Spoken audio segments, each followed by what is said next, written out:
Maswerteng hapon po, 3D Lotto players. Narito na po ang mga numerong nanalo sa 3D Lotto 2pm result, July 12, 2026, araw ng linggo. Kaya kunin nyo na po ang inyong mga ticket. Narito na po ang resulta. Yan, nakikita nyo na po ngayon sa screen ng inyong cellphone ang mga numerong nanalo sa 3D Lotto 2pm result in exact order po yan. At kung maswerte namang natayaan nyo po ang mga numero yan kanina, congrats po sa inyo. At narito naman po ang mga numero nanalo sa 2D Lotto 2pm result. Yan, ano nga ba ang magandang numero ngayong araw na to sa 3D Lotto pang 5pm draw at pang 9pm draw?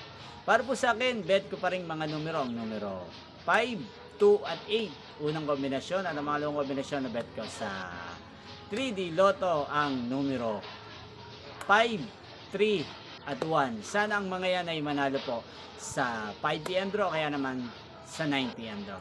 Inyo pong napanood ang resulta ng 3D Lotto sa channel na to, Roderick Hernandez TV.